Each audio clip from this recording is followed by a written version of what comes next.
Imagine a heist so audacious that it captures the imagination of the entire world and changes the course of criminal history forever.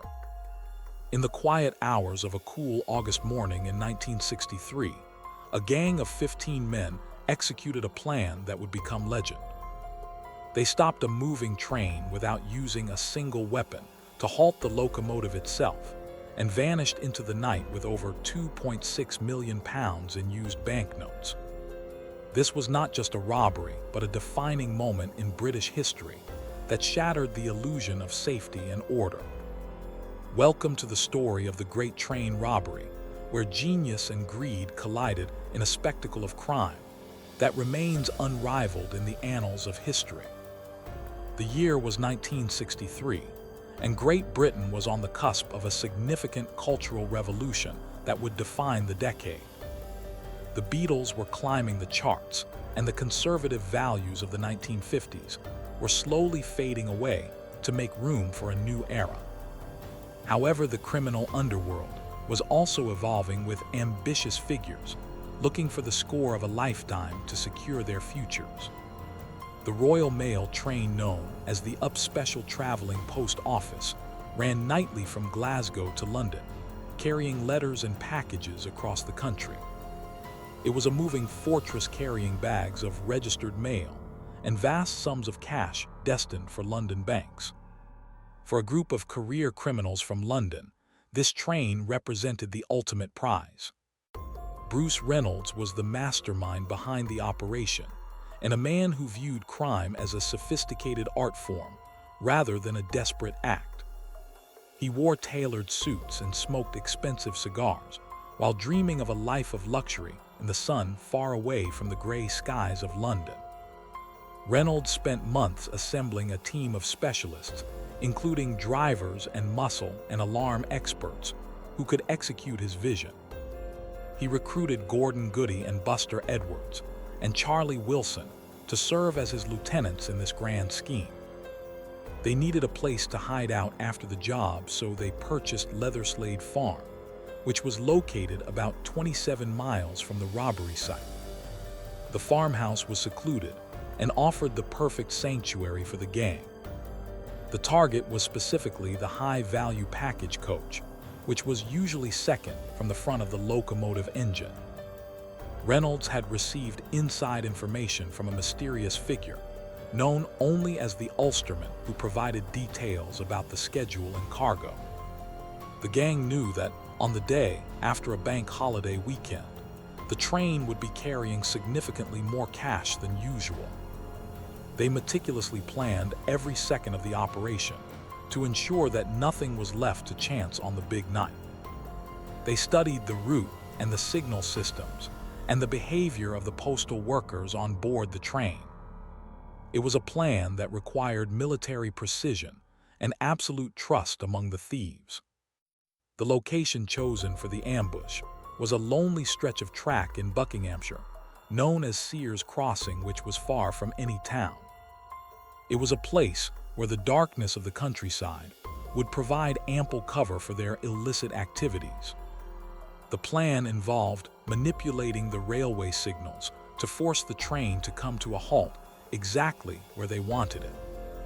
They would cover the green light of the signal with a glove and power the red light with a portable battery pack. This simple yet brilliant trick would deceive the train driver into thinking there was an obstruction ahead on the line. Once the train stopped, the gang would emerge from the shadows to take control of the engine and the loot. On the night of August 8, 1963, the gang gathered their equipment and prepared for the moment of truth. They wore boiler suits and ski masks to conceal their identities and carried iron bars and kashes as weapons. They drove to the location in an ex-army truck and 2 Land Rovers, which were rugged enough to handle the field terrain. Tension hung heavy in the air as they waited in the darkness, listening for the distant rumble of the approaching diesel engine. Every man knew his role and understood that a single mistake could result in decades behind bars. The air was cool, and the only sounds were the rustling of leaves and the beating of their own hearts. As the clock ticked past 3 in the morning, the powerful headlight of the diesel locomotive cut through the darkness. The driver saw the red signal light ahead and applied the brakes to bring the heavy train to a gradual halt. The fireman climbed down from the cab to use the trackside telephone to contact the signalman and find out what was wrong. He soon realized the phone cables had been cut, and he was suddenly grabbed by unseen hands from the darkness. The gang swarmed the engine and overpowered the crew with overwhelming force and speed. It was a terrifying moment for the railway men, who had no idea they were walking into a trap. The driver of the train was a 58-year-old man named Jack Mills, who attempted to resist the attackers to protect his charge. In the struggle, one of the robbers struck Mills over the head with a heavy iron bar, causing a severe injury. This act of violence would later become a focal point of public outrage and change the perception of the robbery. With the crew subdued, the gang forced Mills to drive the train forward to Bridego Bridge, where their transport vehicles were waiting. The robbers uncoupled the high-value package coach from the rest of the train, leaving the other carriages and postal workers behind. The sleeping staff in the rear carriages had no idea a robbery was taking place. At Bridego Bridge, the gang worked with frantic energy to transfer the heavy mail bags from the train to their waiting truck.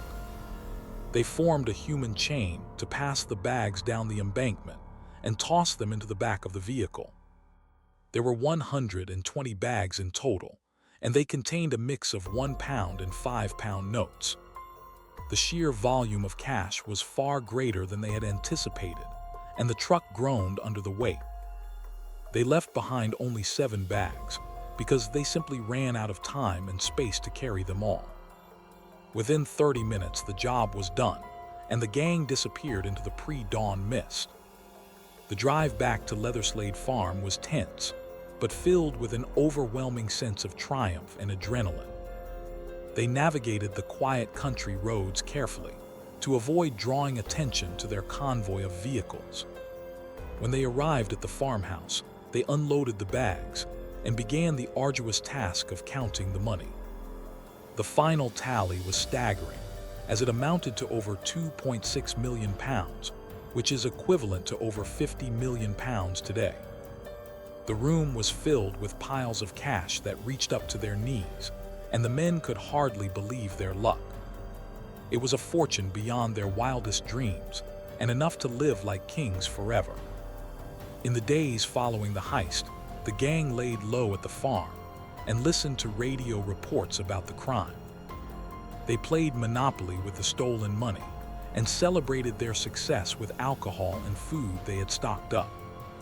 However, their relaxation was cut short when they heard on the radio that the police were searching farmhouses in the area. Panic set in, and they realized they had to leave their hideout much sooner than they had originally planned.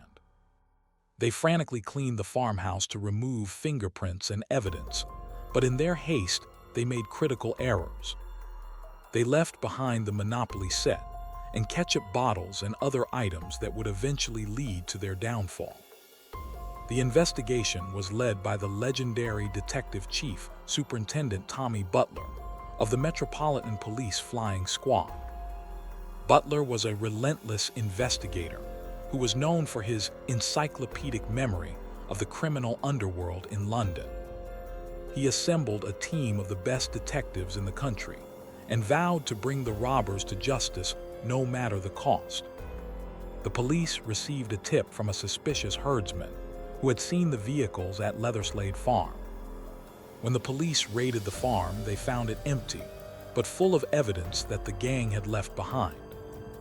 The Monopoly board and the fingerprints found on everyday items proved to be the key to unlocking the mystery.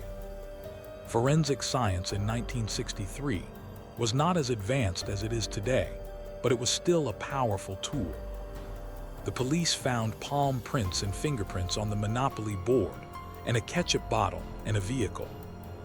These prints matched the records of known criminals in the police database, including Bruce Reynolds and Ronnie Biggs. The names of the gang members were soon circulated to every police station in the country, and the manhunt began in earnest. The robbers had split up and gone into hiding, but their faces were now splashed across every newspaper in Britain. The public followed the chase with a mix of fascination and horror as the net tightened. One by one, the members of the gang were captured by the determined detectives of the Flying Squad. Roger Corddry was the first to be caught after he tried to rent a garage to hide his share of the loot. Others were arrested in safe houses or while trying to flee the country with suitcases full of cash. The arrests were high profile, and the police made sure the public knew they were winning the war against organized crime.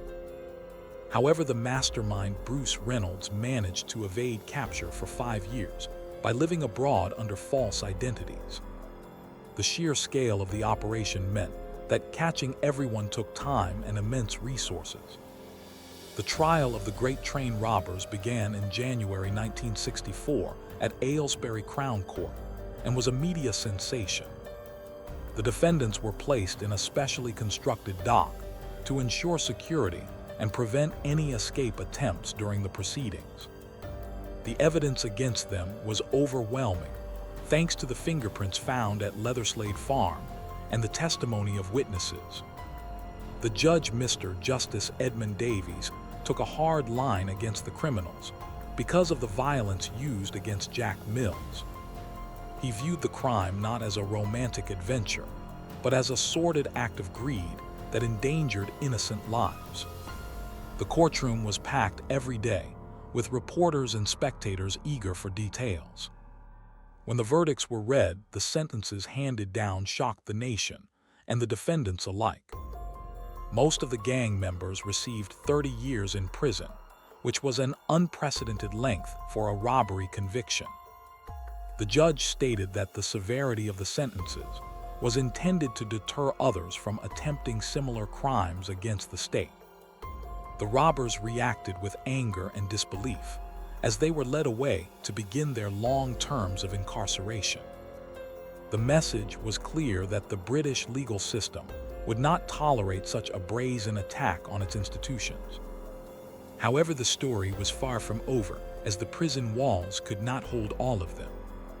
Charlie Wilson was the first to escape from prison in August 1964, with the help of outside accomplices. He was broken out of Winson Green Prison in Birmingham and fled to Canada, where he lived quietly for several years. Then in July 1965, Ronnie Biggs made a daring escape from Wandsworth Prison by scaling a wall with a rope ladder. Biggs fled to Paris to undergo plastic surgery and then moved to Australia before eventually settling in Brazil. These escapes embarrassed the authorities and added to the legend of the Great Train Robbers as folk heroes. The police were forced to restart their manhunt on an international scale. The life of a fugitive was not as glamorous as the robbers had imagined during their planning sessions.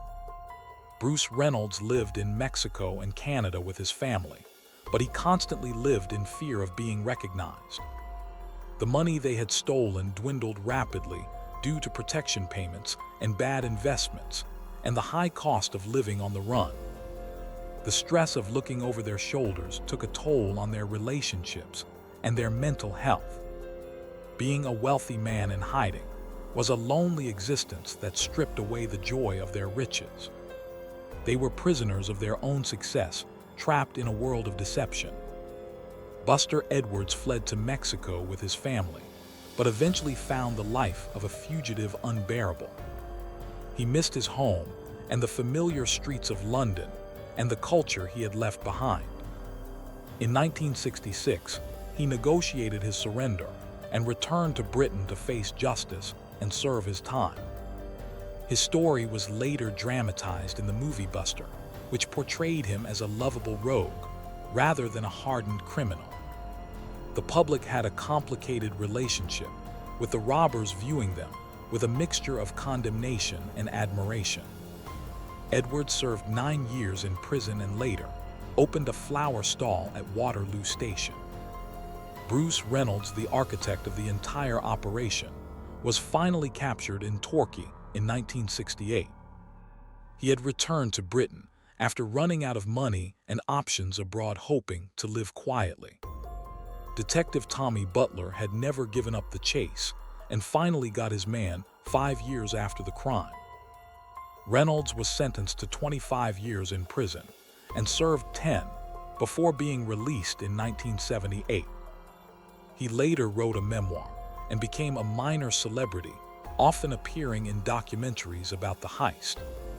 Despite his intelligence, Reynolds spent his later years regretting the impact the crime had on his family.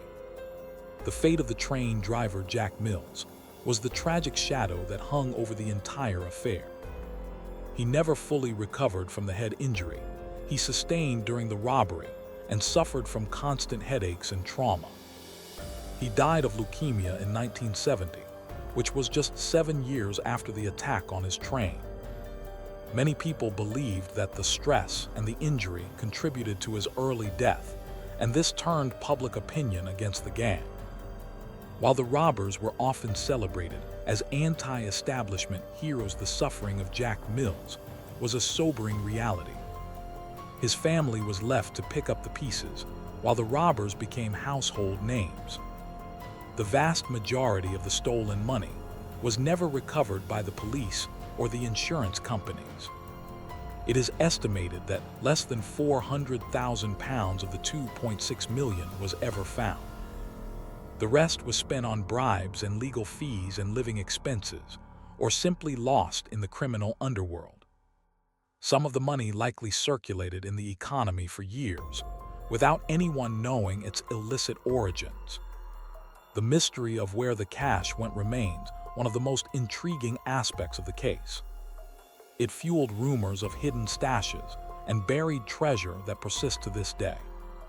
The Great Train Robbery had a profound impact on the security procedures of the Royal Mail and the railways. High-value trains were reinforced with better locks and alarms, and more rigorous screening for employees. The era of transporting millions of pounds in cash in wooden carriages with minimal security was over forever. The robbery forced institutions to modernize their defenses against a new breed of organized criminal. It also led to changes in police tactics and the way major crimes were investigated across regional borders. The flying squad became more professional and better equipped to deal with sophisticated gangs. The cultural legacy of the heist is immense and has inspired countless books and movies and songs. It represents a time when crime was perceived as having a certain style and code of honor despite the violence. The image of the robbers in their suits and the romantic notion of the big score continue to fascinate audiences. Films like Robbery and Buster and television series have kept the story alive for new generations. The Great Train Robbery has become a modern myth that is woven into the fabric of British folklore. It is a story that is retold and reinterpreted with each passing decade. Ronnie Biggs became the most famous of the robbers due to his decades spent as a fugitive in Rio de Janeiro. He taunted the British authorities from afar and sold T-shirts and hosted barbecues for tourists. He even recorded vocals with the punk band the Sex Pistols, cementing his status as a counterculture icon. However, his health eventually declined, and he voluntarily returned to Britain in 2001 to receive medical care. He was immediately arrested and sent back to prison to serve the remainder of his sentence. Biggs died in 2013, finally closing the chapter on his long flight from justice. The story of the Great Train Robbery is ultimately a tragedy of wasted potential and ruined lives. The men who carried out the heist were talented and intelligent, but they chose a path of destruction. They gained a fortune but lost their freedom and their families, and their peace of mind. The victim, Jack Mills, lost his health and his life for simply doing his job on a quiet night. The robbery serves as a cautionary tale about the allure of easy money and the inevitable consequences of greed. It reminds us that there is no such thing as the perfect crime. Today, the site of the robbery at Sears Crossing and the bridge at Bridego are quiet and unremarkable places. The railway line is still in use, and modern trains speed past the spot where history was made. Leatherslade Farm is a private residence, and the evidence of the gang has long since been cleared away. Yet the ghosts of 1963 still linger in the imagination of those who know the story. Visitors still come to see the locations and retrace the steps of the men who stopped the mail train. The landscape holds the memory of that cool August morning. As we look back on the Great Train Robbery, we see a reflection of a changing society in the 1960s. It was a clash between the old establishment and a new rebellious spirit that challenged authority. The robbers were working-class men who dared to take what they wanted from the state. Their audacity shocked the system and forced a reevaluation of law and order in Britain. The event marked the end of innocence and the beginning of a more cynical and security-conscious age. It was a watershed moment that divided the past from the present. The legacy of the Great Train Robbery challenges us to ask difficult questions about our fascination with crime. Why do we root for the villain and romanticize the outlaw while forgetting the victim? Is it the sheer scale of the theft or the cleverness of the plan that captivates us? Perhaps it is the human desire to see the underdog triumph against the powerful machinery of the state. Whatever the reason, the story of the Great Train Robbery endures as a complex and compelling narrative. It is a puzzle of human nature that we are still trying to solve. In the end, the Great Train Robbery remains the benchmark against which all other heists are measured. It had everything from a mastermind leader and a daring plan to a dramatic escape and a tragic victim. It was a crime of the century that lived up to the hype and left an indelible mark on the world. As the years pass and the details fade into history, the legend only grows stronger. The 15 men who stopped the train that night ensured that their names would never be forgotten. They committed a crime that became a legend,